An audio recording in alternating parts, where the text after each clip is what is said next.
अस्सलाम वालेकुम। होप सब लोग ठीक हैं, अच्छे से हैं, खुश है जहाँ पे भी है। प्रीवियस वाली वीडियो में मैंने आपके साथ चक्री फूल का वीडियो शेयर किया था। इस वाली वीडियो में मैं आपके साथ प्लेन सर्कल यानी कि टिक्स शेयर करूँगी, जो हमारी बड़ी वाली टिक्स होती है उसको कैसे बनाते हैं। तो प्लीज़ वीडियो को एंड तक ज़रूर देखिएगा, क्योंकि तभी आपको समझ में आएगा कि मैंने इसे कैसे बनाया है और स्टेप बाय स्टेप मैंने क्या क्या चीज़ें आपके साथ शेयर करी हैं।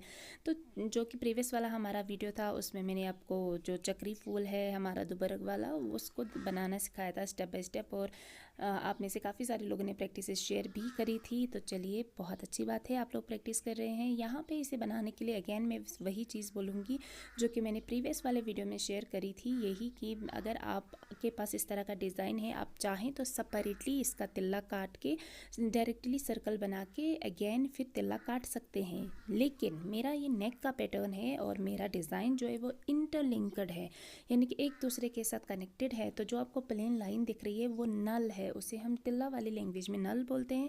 तो उसके ऊपर से रिटर्न में मुझे जाली लेते हुए नीचे की तरफ जाना है, ताकि मेरा जो डिज़ाइन है उससे मैं कंप्लीट कर सकूं। तो यहाँ पे हमारा जो प्लेन सर्कल है, जो टिक्स है, इसे हमें बनाना है। लेकिन हमें इस बात का भी ध्यान रखना है कि हम इसको बना तो रहे हैं, लेकिन हमारा जो तिल्ला है जो नीचे रोल हो रहा है, यानी कि जो राउंड राउंड में हम तिल्ला ले रहे हैं, उसकी स्टिचेस टाइट होनी चाहिए, वो खुलना नहीं चाहिए। और हमारा तिल्ला जो है उसके बीच में नीचे का जो फैब्रिक मेरा है वो नहीं दिखना चाहिए। अगर आप बिगनर हैं, आप प्रैक्टिस कर रहे हैं, तो प्लीज़ इस बात का ध्यान रखिए, क्योंकि आप में से बहुत सारे लोग अपनी प्रैक्टिस जो शेयर करते हैं, जो प्लेन वाला शेयर करते हैं, उसमें उनको वो दिक्कत आती है कि नीचे का फैब्रिक जो है वो दिखता है।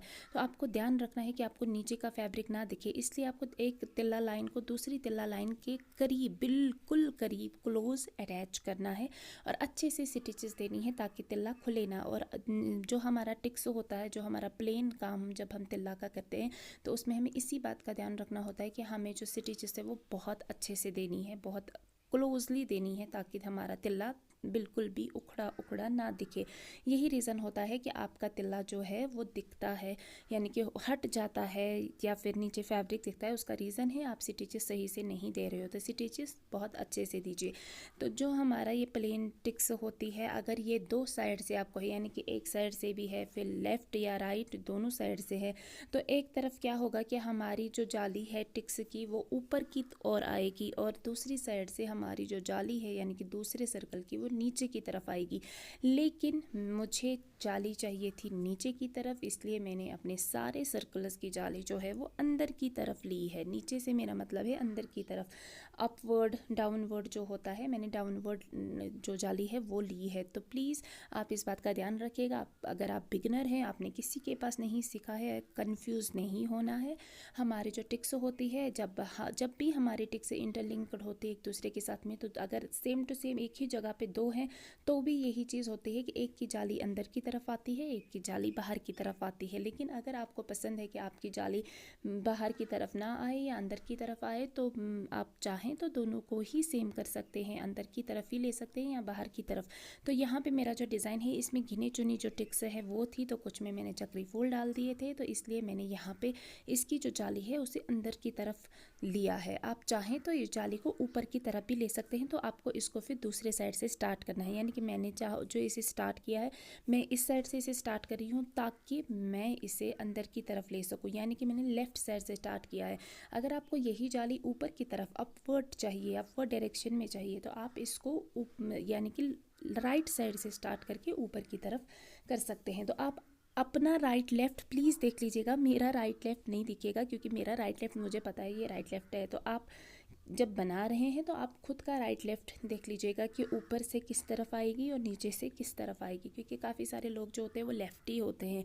तो मैंने किसी को ट्रेन किया था, वो लेफ़्टी थे, तो इसलिए कन्फ्यूजन हो जाता है। तो प्लीज़ इस बात का ध्यान रखिएगा। और ये जो इस तरह के डिज़ाइनर्स होते हैं बहुत इजी होते हैं और बहुत सिंपल भी होते हैं। एज अ बिगनर आपको ये सारी चीज़ें आनी चाहिए, या फिर एज अ प्रोफेशनल भी मैं कहूँगी कि आपको ये सारी चीज़ें आती हैं, क्योंकि जब आप प्रोफेशनल लेवल पे काम करते हैं, आजकल तिल्ला वर्क जो है वो बहुत ज़्यादा ट्रेंडिंग में है, इसका काम मार्केट में बहुत ज़्यादा अवेलेबल है। लेकिन काम के साथ साथ अब चॉइसेस जो है वो चेंज हो चुकी हैं।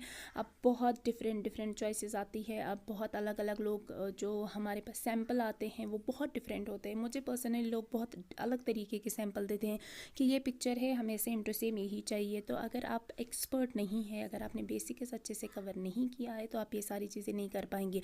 हाँ, आप चार्जेस एक्स्ट्रा कर सकते हैं अगर आप किसी को कस्टमाइजेशन पे ऑर्डर दे रहे हैं, लेकिन उसके लिए आपका काम भी बहुत परफेक्ट होना चाहिए। प्लस जो डिज़ाइन वो आपको दे रहे हैं, आपको डिटो उसी डिज़ाइन को बनाना है, उसका ट्रेस पहले तैयार करना है, यानी कि उस डिज़ाइन को पहले आपको बनाना है, उसके बाद फिर ट्रेस डालना है वही, और उसके बाद फिर काम भी करना है।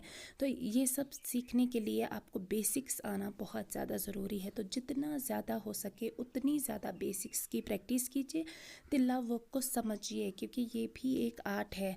धीरे धीरे इसकी जो डिमांड है अब वो बहुत ज़्यादा ऊपर तक जा चुकी है। तो प्लीज़ अच्छे से सीखिए, बहुत अच्छा काम कीजिए और अच्छे से पैसे अर्न कीजिए, क्योंकि जितना अच्छा आपका काम होगा उतना ही अच्छा आप पैसा अर्न कर पाएंगे। अगर आप काम सही से नहीं करेंगे, अगर आप मार्केट के हिसाब से नहीं चलेंगे, तो आपका काम जो है वो बहुत देर तक नहीं चलेगा, क्योंकि हमारा काम मार्केट से रिलेटेड है। तो आपको भी मार्केट की चॉइसेस को ध्यान में रखते हुए आपका तिल्ला वर्क सीखना है। तो प्लीज़ अच्छे से सीखिए।